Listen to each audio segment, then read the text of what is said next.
Hi, I'm Nikki Rich of the Nikki Rich Show. So honored to be here on this lovely Saturday. And we're broadcasting live out of Los Angeles, California. Today, guys, we have an amazing show. I'm excited to talk about As the Cookie Crumbles with none other than Amy Sella. She is here, and I don't want to keep her holding on any longer. So, with no further ado, we would like to welcome our guest. Amy Sella. Hi, how are Hi. you doing? I'm well, thank you. Thank you so much for having me, Nikki. I'm excited. Yes, it's such an honor to talk with you. This short, I'm so excited, has already been buzzing, everywhere. Has awards. It's award winning already. Thank Far as the you. best short, Oscar qualified, in the Bronzellen Film Festival, also the best short film, and the Wagonon International Film Festival, as well as best ensemble cast, in Philadelphia, at the First Glance Festival, and also Best Musical Short. You know, Also, I mean, it's just been getting so many awards, and I'm excited. I'm so excited Yeah. about it.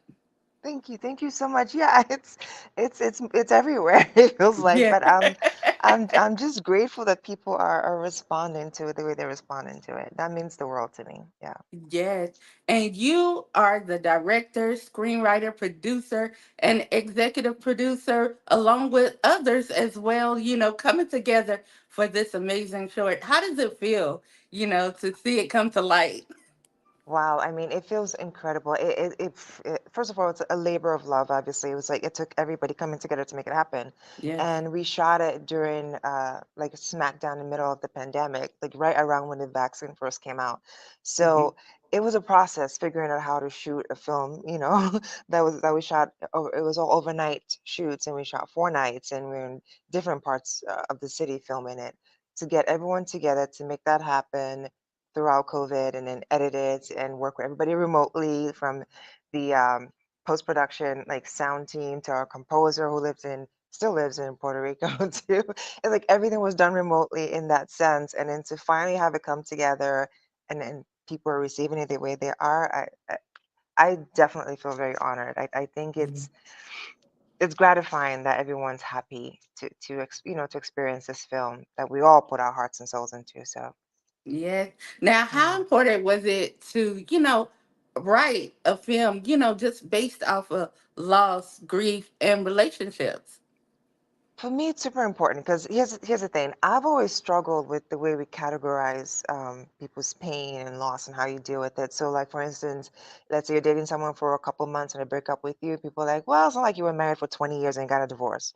Or if Hmm. someone is like loses a job, well, it's not like you lost a house. Or if someone's like grieving the loss of a pet, they're like, "It wasn't a kid," like that whole thing. Like, "Oh, I'm a little sick." Well, it's not like you have cancer. So, and I'm like, Hmm. okay, we lose empathy. We forget about empathy when we're dealing with people's grief. And I think in today's society, especially the way we're going, empathy is just disappearing, in my humble opinion. Like, we're not Hmm. thinking about, let's just relate. Let's just you're over there and I'm over here, but we can relate on a human level. And I'm very much a humanist. And so this film, in my own tiny little way, I chose to explore the idea of, okay, two people who have suffered loss in different ways. One suffered loss Hmm. from death, the other one suffered loss from rejection, coming together and having this conversation about whose pain's worse, like whose loss is worse, because it's different. And each It's person has a different. capacity, right? Has a capacity for dealing with pain and loss in different ways. Like what you could handle could probably level me, and what I can handle might be like what I what I cannot handle could be like a walk in the park for Hmm. you. Who knows? But bottom line is empathy is super important, and we shouldn't be comparing each other's loss or pain, or but just relate, just be empathetic. And so Yes. it was important for me to explore that subject because obviously, like I said, I struggle with that whole idea, and this was my tiny way of doing it. And I hope people come away from watching it with that in mind. Like Yeah. just show some empathy. That's all. And speaking of loss and grief, has there ever been a, time in your life that you experienced that, that even gave you that motivation to even write about it? Of course, I mean. I think everyone has experienced loss or grieved a loss, whether it's a loss of a pet. Like my pet, my dog passed away a couple of years ago, and I had him from when he was like 3 months old, and he was almost 16 when he died. And so my dog has gone with me from like city to city that I've traveled through, has been in like different apartments. He was the ring bearer at our wedding, me and my husband's wedding. Like you cannot. Mm-hmm. So there is this bond that you have with, yes, an animal, and then when we had to put him down, it just like I'm looking at this dog and I'm thinking of all the things he's been through with me, from like having heartbreaks or losing jobs or almost being homeless and all the things that I've been through, and he's just been there, and he's a dog, yes, but like that was so painful for me. But I'm like, if I try to explain this to anybody, are they going to even understand that? Because it's not like you lost a partner or something like that. So yeah, that was one experience that really made me go, okay, I'm just going to do it. But also just like losing like a family member of ours years ago. This was before I came from Nigeria here. I had a little baby girl. She was only a few months old, not even, I think maybe like 6, 7 months old. And like I held her like the day before they came to see us, and by the following morning, the baby passed away. It's like, wait, how's that possible? I just held her in my arms like yesterday, you know?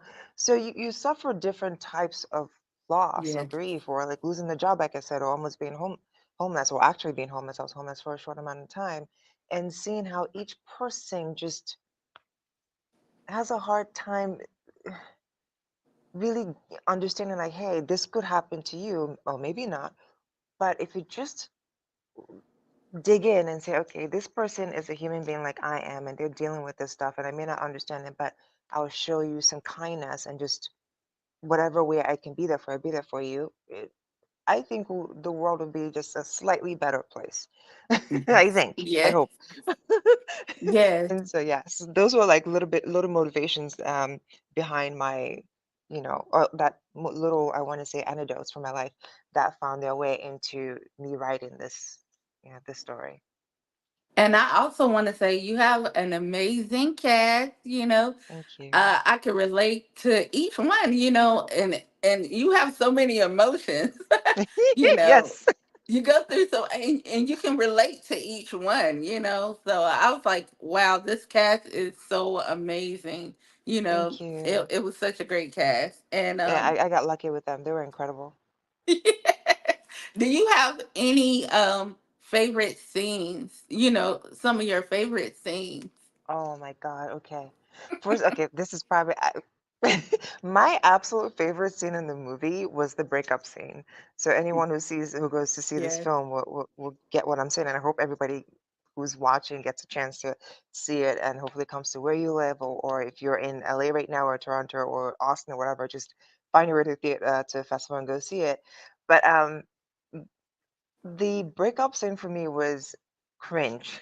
It was Mm-hmm. just like, ooh, poor guy. Yeah. I keep going, oh my God, we tortured the actor in this thing, because that was like hell. But the reason why I went there with this particular breakup scene was was to just to try to get to see how painful this could be for someone. I wanted Mm-hmm. to push it as far as I can, so that you are hurting watching this happen, and then maybe that will help you relate a little bit to why this person is feeling the way they're Yes. feeling. So that would be my absolute favorite scene, because it was brutal, and the actors went there. I feel like it was a masterclass watching them act. Mm-hmm. The couple that played that breakup scene. Sydney Asante played Ariel, and Darian Michael Garay played Jalen, and it was exquisite to watch that breakup scene.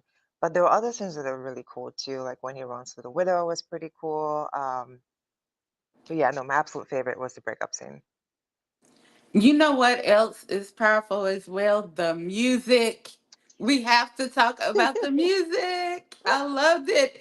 I mean, Thank you. just even from the beginning, just everything, the sound, the music, everything about it. I loved it. Thank you. The music was exciting for me to make. I mean, it's my first time writing a musical. Obviously, Mhm, I'm not a musician in that sense, but I am musical by nature, I would say. So I wrote the lyrics to all the songs that we have in the piece, and worked with a composer, Manuel Casada, who, like I said, he's based in Puerto Rico. He's, I mhm, think, an Emmy Award. I don't remember if he's nominated or an Emmy Award winner. Um, composer and his brother who mixed the piece together, just the music part. Orlando, he's a Grammy Award winning mix and engineer, and so it was kind of cool to work with both of them because they brought this exquisite sensibility to the piece.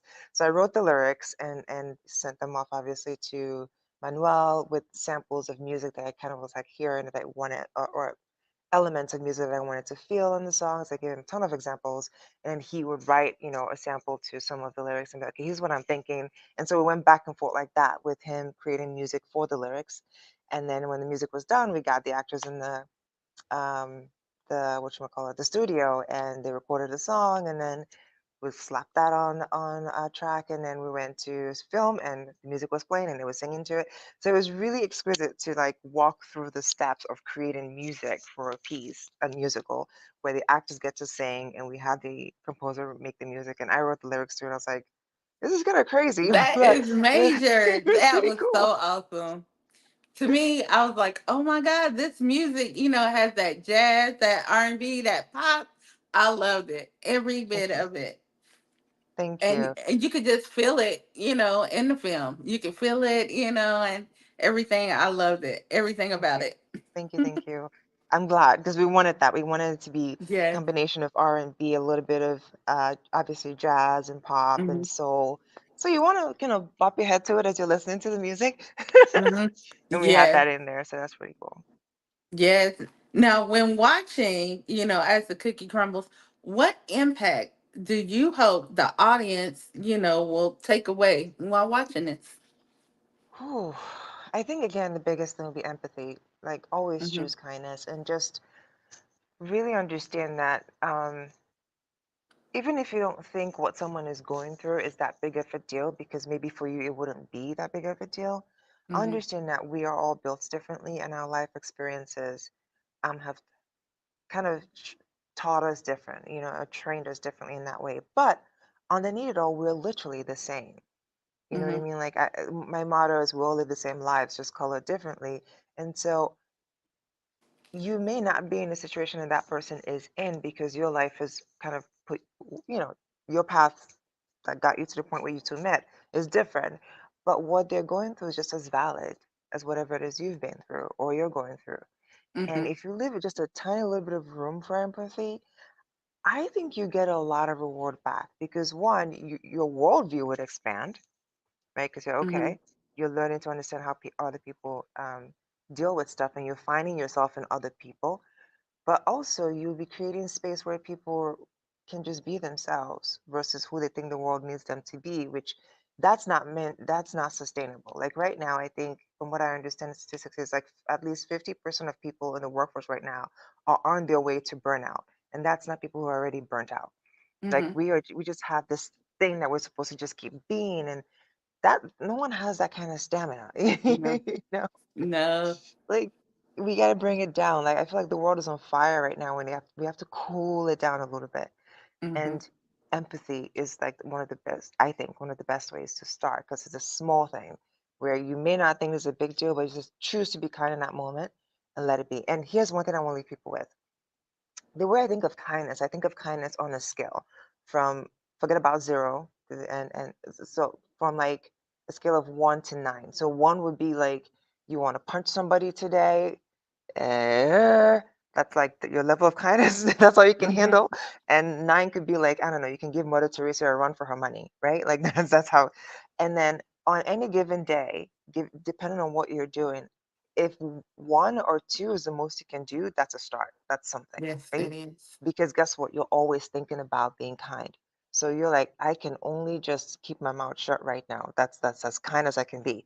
And that's a 1 or 2 for you. Great, because you're Hmm. thinking about kindness, and that's what's It important. is. You're just going to grow from there, you know? We need to keep it in our psyche. Just choose to be kind, whatever that means for you Yeah. right now. And if you can go be 9 like Mother Teresa, amen. God bless you. Go for it. It's important. We got to be kind, Yeah. be kind. Yeah. You don't know what people are going through or what, just being kind to somebody can make a difference. Hmm. It can save people's lives. Hmm. I'm being honest. It really can. It can. Now, this weekend is really huge As the Cookie Crumbles premiering throughout the world, let us know where all As the Cookie Crumbles is premiering It's so people great. can come. I know. Well, we're having our Los Angeles premiere at the fabulous Pan African Film Festival. I love that Yeah. festival. It's like, yes, Yeah. finally. So we're premiering. It's at 10:20 p.m. tonight. We're in the Shorts Series 1 block, and it's playing at the Baldwin Hills Cinemark. So Hmm. if you just go to Baldwin Hills Plaza, there's a Cinemark there. You can get your ticket right at the door. You can go online and buy your ticket as well. It's 10:20 p.m. The short series #1 block. And then we're premiering in Canada at the Toronto Black Film Festival tonight, 7 p.m. Eastern. That one is happening. You can also go to their website to get tickets and the location for that. Jalen, the guy character, no, Darian is his name. He's playing Jalen, the character in the Yeah. movie. He's going to be there repping us for a Q&A.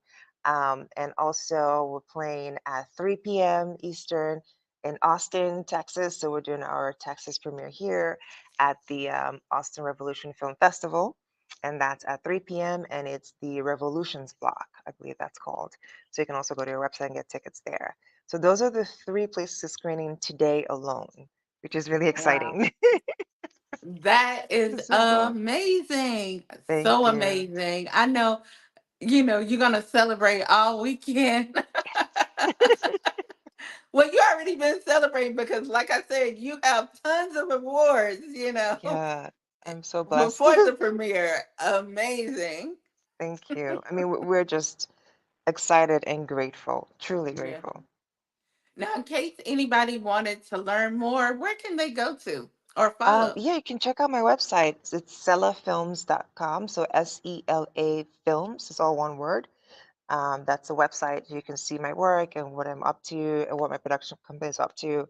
And you can learn more about the film there. But you can also follow us at on Instagram at Sela Films and Facebook as well. Same thing at Sela Films. So those are pretty much the places that you can find information on what's going on day to day with us. Instagram, Facebook, and the website.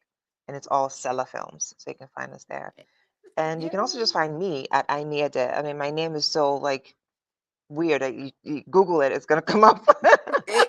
You're everywhere. It's easy to find. Yes. So you can find me and then figure out what I'm doing that way. Yes. Well, I just thank you. I know you have a busy day, with all the premieres Thank and you. everybody trying to get to you and your team. I know they're everywhere as well. Shout Yes, out they to are. your cast, your producers, the music department, the sound, everybody, that was Thank a you. part of the film. Shout out to everybody, Thank you so that much. put it all together. And, I just want to thank you for taking out the time for talking here with the Nikki Rich Show. Thank you. It's really fun. I'm so glad I get to do this. Thank you for having me. Appreciate Thank it. you so much. We'll be sharing everywhere and, all on our, platforms, social media, and we'll let everybody know, come out Yeah. tonight if you're in LA. Thank Yes. you so much. Thank you. Bye bye. Bye.